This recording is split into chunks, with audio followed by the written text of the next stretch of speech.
शेतकऱ्याच्या सोयाबीन पिकाला 3-4 हजार भाव आहे। शेतकऱ्याच्या कापसाला 5-6 हजार भाव आहे। शेतकऱ्याच्या कांदा पिकाला 500-700 रुपये कांदा विकतोय। म्हणजे शेतकऱ्याचं सरकारचं धोरण म्हणजे शेतकऱ्याचं मरण। व आज आपण नागपूरमध्ये आहे। नागपूरमध्ये बच्चू कडूंच्या नेतृत्वाखाली महाएल्गार या ठिकाणी आंदोलन सुरू झालेलं आहे। आपल्याबरोबर काही शेतकरी आहे। दादा कुठून आले तुम्ही? फुलंब्री तालुक्यातून छत्रपती संभाजीनगर जिल्ह्यातून आलो आहे। या आमच्या जे कपाशी दिसते या कपाशीला हे सरकार 5-6 हजार भाव देतं। ते हमी भाव नाही आहे, ते फसवा हमी भाव आहे। तो सुद्धा आम्हाला हमी भाव जो आहे 10,000पेक्षा जास्त कापसाला भाव असला तर मराठवाड्यातील शेतकऱ्याला परवडणारा भाव आहे। आणि यासाठी आम्ही शेतकरी कर्जमाफीसाठी आलो आहे। माझा शेतकऱ्याची जमीन खरडून गेली आहे, पण या सरकारला आजपर्यंत जाग आली नाही। म्हणून आमच्या बच्चू भाऊने रक्तदान करून बघितलं, रायगडावर अन्नत्याग करून बघितलं। आता या फडणवीसच्या घरावर आम्ही आलो आहे, लाखोच्या संख्येने आलो आहे। जोपर्यंत कर्जमाफी होत नाही तोपर्यंत नागपूर आम्ही सोडत नाही। आणि यानंतरही जर कर्जमाफी झाली नाही तर साहेब आम्ही सांगतोय आता आम्ही मरणार नाही। एखादा आमदार ह्यो पाट्या घेऊन जाणार।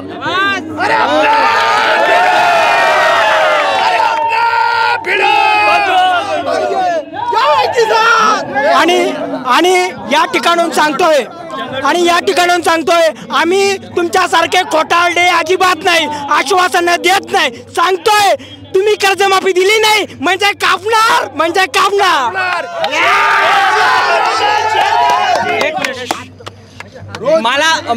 मला एक सांगा, सरकारचं एक धोरण आहे, सोयाबीनचं तेल 100 ते 150 रुपये झालं, पण सोयाबीनचं रेट आज 3 आणि 4 हजार रुपये। कापूस आज कपडा भरपूर महाग झाला, पण कापसाचा भाव जो आहे तोच आहे। म्हणजे सरकारला फक्त काय करायचंय, मतांचं राजकारण करायचं आणि दुकानदारी आपली मताची चालवायची। 100% खरं आहे। सरकार आपलं मतदान घेत आहे, पण चाटुकरी जी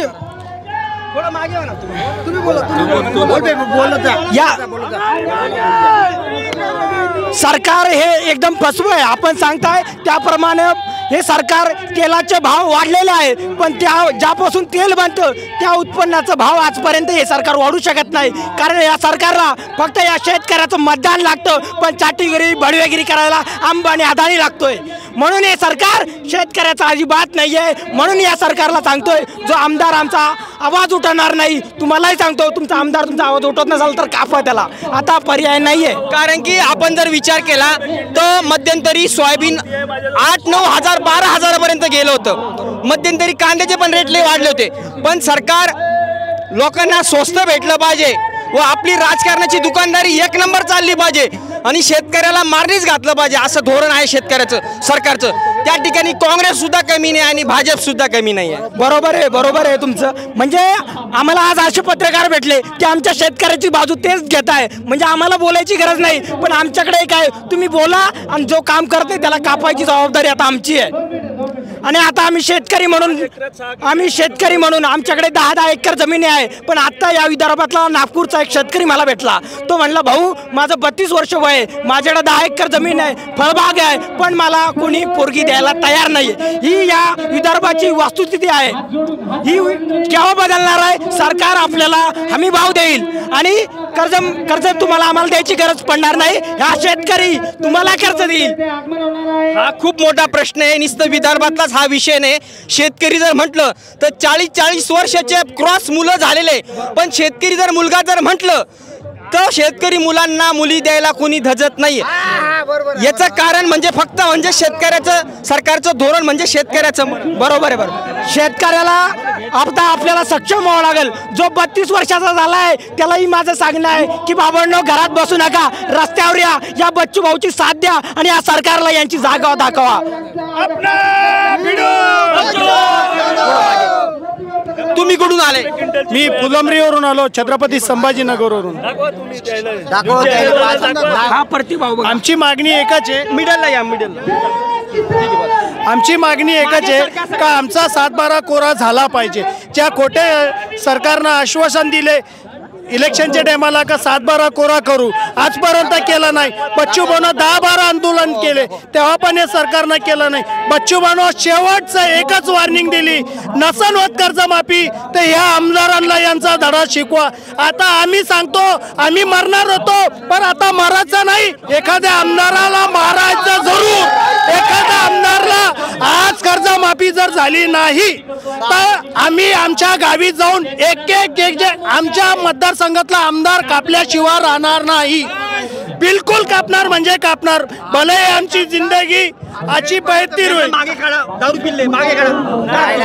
आता आम्ही मरणार नाही, 100% आता लढणार आहे. मला एक सांगा, आतापर्यंत काँग्रेसनी पण कर्जमाफी दिली, भाजपनी पण कर्जमाफी दिली, पण त्याला अटी लादल्या. भाजपनी जी कर्जमाफी दिली ती 1.5 लाखाच्या आत व 2012ची मर्यादा केली, बरोबर. 2008-10 नंतर असं काहीतरी. त्यानंतर उद्धव ठाकरे बोलले दसरा सभेत की आम्ही कर्जमुक्ती दिली, कर्जमुक्तीने दिली. त्यांनी 2 लाखाच्या आत मर्यादा केल्या, सालाच्या मर्यादा केल्या. हे काय कर्जमुक्ती बोलताय? सरकारने, दोन्ही पण सरकारने आतापर्यंत फक्त फसवलंय. मला एकच सांगायचं आहे, हे पूर्ण एकच माळी शेमणी आहे. तू खाय किंवा मी खातो का तू खाय, पण एकटा बच्चू भाऊ आहे का यांना सगळ्याला पुरून उरणारा आहे. मी तर एवढं सांगतो का या सरकारला आम्ही धडा दाखवल्याशिवाय राहणार नाही. आणि शेतकऱ्याचा 7-12 जो कोरा असतो ना, तो 7-12 कोरा फक्त बच्चू भाऊच्या नेतृत्वात आम्ही शेतकरी करून घेणार आहे. सरकार देणार नाही, आता आपल्याला करून घ्यावं लागणार आहे आणि आम्ही ते करून घेणार आहे. वास्तविक जर तसा विचार केला तर शेतकरी बाजू मांडणारा नेता शक्यतो कोणी राहिलेला नाहीये. परंतु शेतकऱ्याची बाजू जर कोणी मांडत असेल तर शेतकऱ्यांनी सगळ्यांनी त्याला साथ दिली पाहिजे, 100% दिली पाहिजे. आणि आता हा शेतकरी तुम्हाला दिसतोय, हा लाखोच्या संख्येत आहे. म्हणजे बच्चू भाऊला या शेतकऱ्यांचा पाठिंबा आहे. आणि शेतकऱ्याच्या पाठिंबावर आता तुम्हाला सांगतोय 5 वाजेच्या नंतर या देवेंद्र फडणवीसच्या घरावर हा मोर्चा असाच जाणार आहे. आणि तोपर्यंत हा मोर्चा असा असणार आहे की जोपर्यंत आम्हाला लेखी भेटत नाही तोपर्यंत बच्चू भाऊच्या नेतृत्वात हे कर्जमाफी घेतल्याशिवाय आम्ही शेतकरी हटणार नाहीये. दादा, तुम्ही कुठून आले? आम्ही नागपूर जिल्ह्यातील उमरेड तालुका आहे आणि त्या उमरेड तालुक्यामध्ये बेला एक गाव आहे. बेला गावावरून आम्ही 200 लोक तिथून आलेलो आहो. ट्रॅव्हल्स वगैरे सगळं करून आलेलो आहो. मी तुम्हाला एक पर्ची दाखवत आहे. ही सोयाबीनची पर्ची आहे आणि याचा हमी भाव आहे 500 रुपये क्विंटल. हमी भाव 5328 आहे. हमी भाव 500 हमी भाव 5300 आहे. आणि ही आता हल्लीची पावती आहे 500 रुपये प्रति क्विंटल. सगळं शकतो आपण. आमची एवढीच मागणी आहे सरकारला का आम्ही सरकारला काही मागत नाही. त्यांनी जे आश्वासन आम्हाला दिलं होतं निवडणुकीच्या अगोदर की आम्ही हमीभाव देऊ, कर्जमुक्ती देऊ, बोनस देऊ, दिव्यांगांना काही देऊ, त्या पद्धतीनं त्यांनी जे आश्वासन दिलं त्याच्या भरोश्यावर आम्ही शेतकऱ्यांनी त्याला मतदान करून त्याची सत्ता बसवली. आम्ही आपलं हक्क मागत आहोत. त्यांनी जी आश्वासन दिली त्यांनी पूर्ण करावं आणि आम्हाला शेतकऱ्याला सुखी समाधानी करावं. अजून कोण इकडे? हे सरकार चोर आहे. हॅलो भाऊ, हे काय यांनी कापसावरील आयात शुल्क रद्द केल्यामुळे भाऊ यांनी कापसावरील आयात शुल्क रद्द केल्यामुळे का नाही कापसावरील भाव 6000 ते 7000 आले आहे. आणि का नाही यांनी पहिले कर्जमाफी करतो म्हणून सांगितलं, नुसतं का नाही खोटे आश्वासन देऊन या कर्जमाफी करतो म्हणून सांगितलं, पण आजवरी कोणतंच काही केलं नाही यांनी. तसेच का नाही यांनी का नाही सोयाबीनची DOC निर्यात करतो म्हणून सांगितलं, पण DOC सुद्धा निर्यात होऊन नाही राहिली. त्याच्यामुळे सोयाबीन 500 रुपये क्विंटल लागून राहिलं आहे. शेतकऱ्याचं यांच्या चुकीच्या धोरणामुळे आमचं नुकसान होत आहे.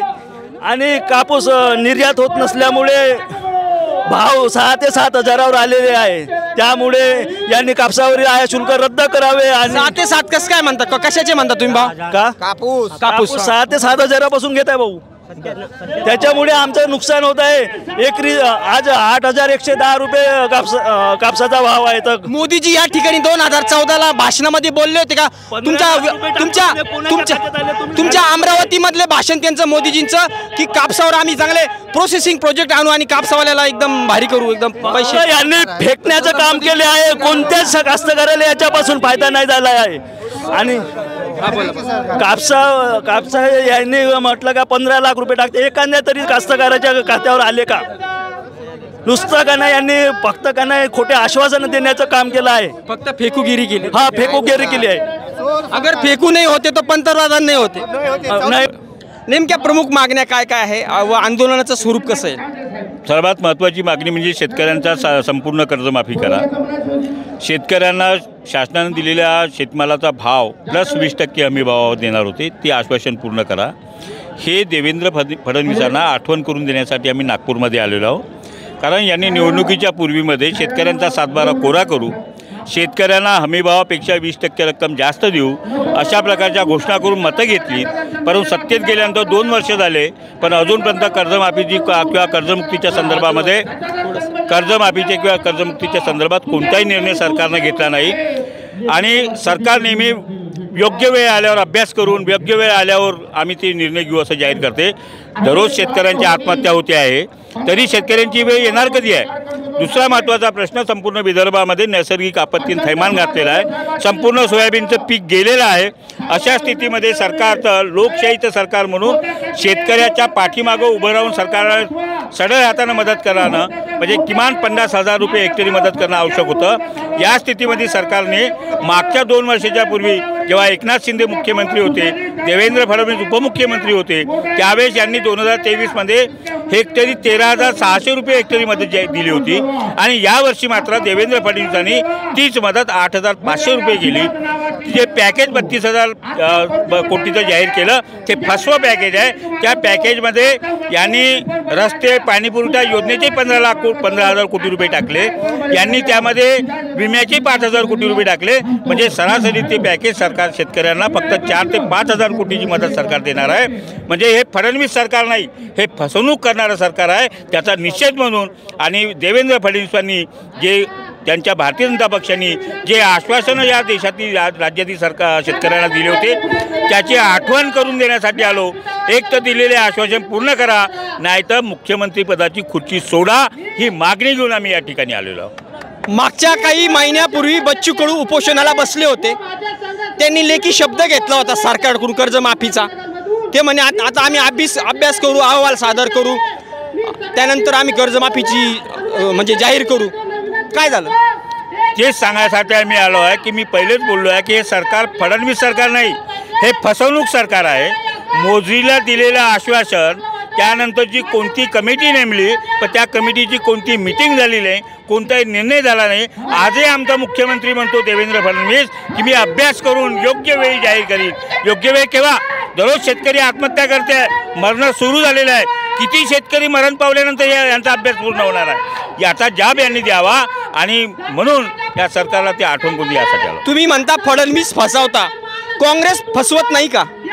मुख्यमंत्री आज फडणवीस आहे. 7/12 कोरा करण्याचं आश्वासन फडणवीसच्या भारतीय जनता पक्षानं जाहीरनाम्यात दिलं. काँग्रेसने सुद्धा 7/12 कोरा करण्याचं आश्वासन दिलं होतं. ते आज सत्तेत आहे का? जर का ते सत्तेत असते तर आम्ही त्यांच्या विरोधात आलो असतो. आम्ही काही काँग्रेस प्रेमी नाही, आम्ही कोणते भाजप विरोधी नाही. आम्ही शेतकऱ्याचं लुटण्याचं जे धोरण, ते काँग्रेसचं सरकार असो, ते भारतीय जनता पक्षाचं सरकार असो, सर्व सरकारचं धोरण हे शेतकऱ्याचं मरण आहे, हे सिद्ध झालेलं आहे. पण आज सत्तेत जाब कोणाला विचारण? जे सत्तेत असन त्यांना. आणि फडणवीसांनी हे आश्वासन दिले होते म्हणून आम्ही जाब विचारतो आहे आणि तो जाब विचारण्यासाठी नागपुरात आलो आहे. आतापर्यंत बच्चू कडूने आंदोलनं भरपूर केले, शेतकरी पण भरपूर आंदोलनं करता, परंतु सरकारला कुठल्याही प्रकारचा फरक पडत नाही, सरकार निर्णय काही घेत नाही. हा इतिहास आहे. हे सरकार संवेदनशील नाही.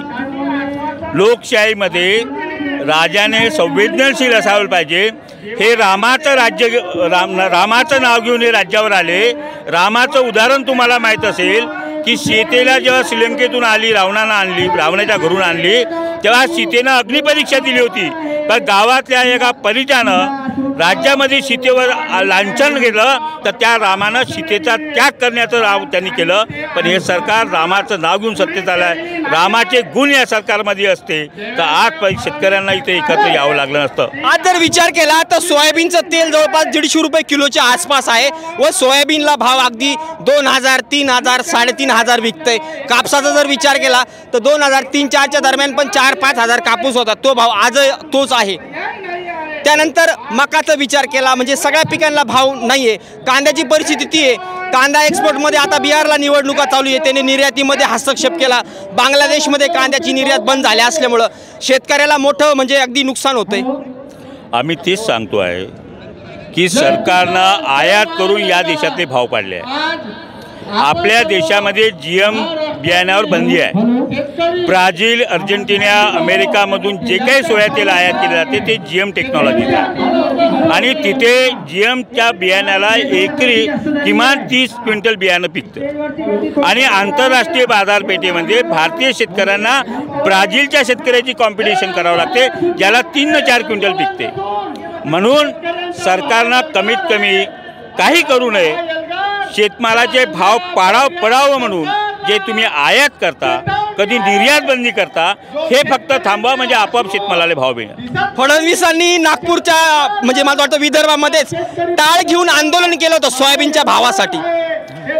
या देशातलं शेतकऱ्यांचं दुर्दैव हे आहे की या देशातला शेतकऱ्याचा आवाज सत्तेतला विरोधी पक्ष उचलतो. तेव्हा काँग्रेसचं सरकार होतं म्हणून देवेंद्र फडणवीसांनी आंदोलन केलं. आज भाजपचं सरकार आहे, आज शेतकरी आंदोलन करत आहे. देवेंद्र फडणवीसांनी 6000 रुपये भाव मागितला होता सोयाबीनला. कापसाला 6000 रुपये, सोयाबीनला 5000 रुपये दिंडी काढली होती. शेतकरी कर्जमुक्तीची मागणी केली होती टाळ पखवात घेऊन. एवढंच नव्हे तर सांगतो, या राज्यामध्ये स्वतंत्र विदर्भ राज्याचं निर्माण झाल्याशिवाय मी लग्न करणार नाही असा पणही देवेंद्र फडणवीसांनी विदर्भाच्या आंदोलनात केला होता. एक तरी आंदोलन पूर्ण झाला का? एक तरी शब्द पूर्ण केला का? म्हणून मी म्हटलं हे फडणवीस नाही, हे फसवणीच आहे आणि आज राज्यामध्ये फसवणीकाचं सरकार आहे. आज आणि उद्या जर सरकारने योग्य तो निर्णय नाही घेतला तर तुम्ही नेमकं काय पुढची वाटचाल काय? शेतकरीचा हा उद्रेक आहे. या ठिकाणी आलेला शेतकरी हा स्वयंभू आलेला आहे, याला कोणी गाड्या घोड्याने आणलेला नाही. हा उद्रेक जर झाला तर देवेंद्र फडणवीस या देशात, या राज्यात असंतोष मारेल, डोम होईल आणि कदाचित नेपाळसारखी राजकीय स्थिती देशात बनायला वेळ लागणार नाही. आपण बघू शकतो, तुमचा खूप खूप धन्यवाद, तुम्ही वेळ दिला. आपण बघू शकतो या ठिकाणी महाराष्ट्रभरातून शेतकरी आलेले आहे व कर्जमाफी अशा विविध मागण्या घेऊन या ठिकाणी शेतकरी आंदोलन करताय. दादा तुम्ही कुठून आले? मी धर्माबाद तालुका नांदेड जिल्हा. धर्माबाद तालुक्यातून नांदेड जिल्ह्यातून आलो आहो. एका गोदाकाठचा शेतकरी आहे. माझ्या गावात एका रातून होत्याचं नव्हतं झालं. माझ्या मतानं वाटते आम्ही पुऱ्या दूरदर्शनवर आल महाराष्ट्राच्या टीव्हीवर माझं लढगरानं गेलेलं आहे. आमचे 35 महिला आणि 45 पुरुष एकाच टाइमला आम्ही जलसमाधी घेत होतो गोदावरीमध्ये. ज्यावेळेस गोदावरीला पाण्याला साहेब चावू नको कुणाला, आमची व्यथा, आमची गाथा शेतकऱ्याची. माझं सोयाबीन गेलं, माझे पप्पा गेलं, माझं गाव 5 वेळेस गंगे खाली गेलं साहेब. 4 रबी त्या गावचा सरपंच आहे. रात्री जेव्हा काढतो तो गरोदर बाया होते, म्हातारे बाया होते, काय बाहेर बाया होते साहेब. लेकरं बाळं असे आम्ही गंगा सोडलो. या मुख्यमंत्र्याला किंवा या दोन्ही उपमुख्यमंत्र्याला आम्हाला चाल आला आमची. कधी काय आम्हाला कधी कोणी मदत केलं नाही. आम्ही आज 700 किलोमीटर मी इथं आलो. माझ्यासोबत गावातले 60 लोक आले आहेत, दिव्यांग म्हातारे लोक आले साहेब. आम्हाला खायला अन्न नाही घरात, फक्त पाणी पिवावं, जगावं. रात्र कशी निघाल आम्हाला माहीत नाही. रात्र अशी होती 15 तारखे संध्याकाळची की आम्ही जगावं का मरावं आम्हाला माहीत नव्हतं. बाय बापडे आमचे बाप खांद्यावर लेकरं घेऊन जात होते. आम्ही सांगत होते अरे आम्हाला वाचवा कोणीतरी, इथला कोणी महाराष्ट्र राज्यात शासनाचा माणूस आम्हाला वाचवायला नाही. धर्माबाद तालुक्याचे मॅडम आहेत, तुम्हाला मदत केली काय सरकारने? मदत केलेली नाही. तहसीलदार मॅडम होते, सुरेखा मॅडम, त्यांनी सुद्धा सांगितले मला वेळ नाही साहेब. पण त्या पीआय होते भटीकर साहेब 4 पीआयने आलं. आमच्या 35 महिलापैकी 4 महिला जिवंत मारल्या गेल्या. 8 पुरुष व्हायला गेले गोदावरी नदी पात्रावर. साहेब मी बघत होतो. कोणतं गाव म्हटलं? माझं रोशनगाव, तालुका धर्माबाद, जिल्हा नांदेड मधून आलं. गोदाकाठ असे माझं गाव असं आहे. साहेब काय करू, माझी व्यथा आहे ना. प्रत्येक चॅनलवर माझी बातमी गेलेली आहे. साहेब कंटिले साहेब जिल्हाधिकारी आहेत, त्यांनी पण कलेक्टर साहेबांना माझी बातमी घेतली आहे. तुम्हाला काही मदत भेटली का? मग आत्तापर्यंत साहेब आम्हाला कुठलीच मदत भेटलेली नाही. आम्ही सरकारला मदत मागण्यापेक्षा आम्हाला सरकारनं मरणाची अपेक्षा आहे. फक्त मरणाचं लायसन द्यावं. साहेब मी माझ्या गावात 1650 लोक आहेत. आम्ही एकदाच आत्महत्या करू.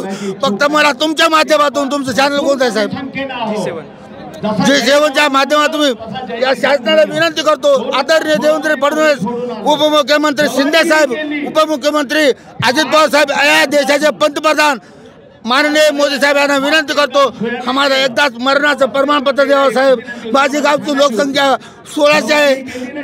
आम्ही एकदाच भरू. जय महाराज. धन्यवाद. आपण बघू शकतो शेतकरी या ठिकाणी खूप नैराश्यत आहे आणि अश्रू अगदी अनावर झालेले. नांदेडमधून रोशनगाव, धर्माबाद. हा 2 मिनिट घेतो. मी देशाचे पहिले कृषी मंत्री डॉक्टर पंजाबराव देशमुख यांच्या गावाहून आलो आहे. या ठिकाणी माननीय बच्चूभाऊ कडू यांच्या आंदोलनाला पाठिंबा देण्याकरिता आलो आहे. आमच्या नांदगाव खंडेश्वर तालुक्यामध्ये गेल्या 3 दिवसांनी 4 आत्महत्या झाल्या आहे.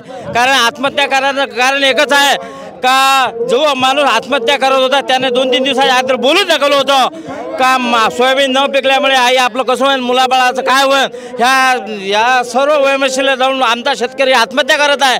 हे सरकार पूर्ण लबाडाचं सरकार आहे. निव्वळ घोषणाबाजी चालू आहे. शेतकऱ्याला कोणत्याच प्रकारचा फायदा नाही. निव्वळ आजची स्थिती नाही आहे. यावर्षी ओला दुष्काळ पडला. निव्वळ घोषणाबाजी करणे. काय केलं गव्हर्नमेंटने? विद्यार्थ्यांची फक्त 600 रुपये माफी दिली. बाकी विमा अजून काहीच नाही. अमरावती जिल्हा अख्खा पुरा सोडला. निव्वळ घोषणाबाजी चालू आहे. म्हणून मान्य सरकारला माझी सरकारला विनंती आहे का तुम्ही शेतकऱ्याच्या सर्व मागण्या येणाऱ्या काळात जर तुम्ही मान्य केल्या नाही तर आमचा शेतकरी येणाऱ्या 2026 शेती करणं सोडून देईल आणि तुम्ही काय गोटे खासाल हे तुम्ही पाहून घ्या. आणि आमच्या शेतकऱ्याचा अंत पाहू नये. बच्चू भाऊनं मान्य आता कैक आंदोलन केलं. बच्चू भाऊला बदनाम करण्याचा परिणाम कोणी करू नये. मी एक भाजपचा कार्यकर्ता आहे, तालुका सरजीने. मी पक्ष उलेत घालून आज या ठिकाणी मान्य बच्चूभाऊ कोळीला पाठिंबा देण्यासाठी आलो. कारण मी या देशाचा पोशिंदा आहे. मी या देशाचा शेतकरी आहे.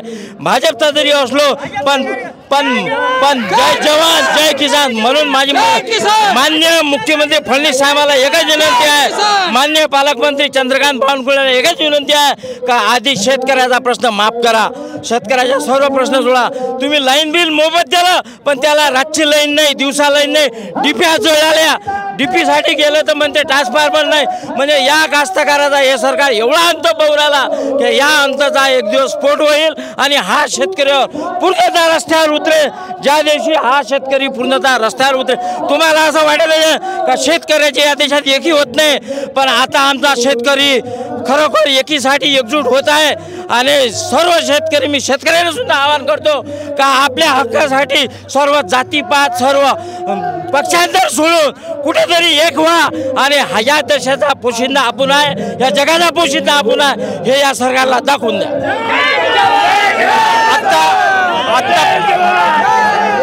जय जवान.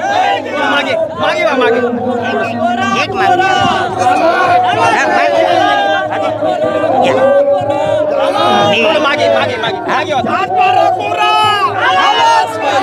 म्हणून बोलत जाते ना.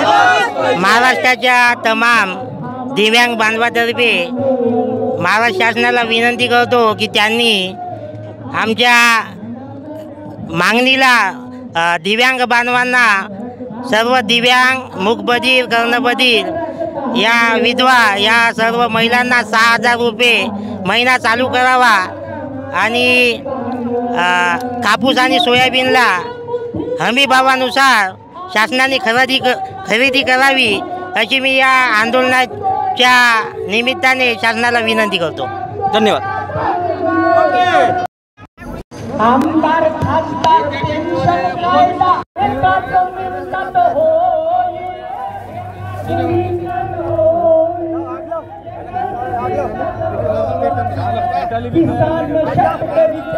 थोडं मागे सारखं ना बाकीचे प्लीज थोडे.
शेतकरी संघटना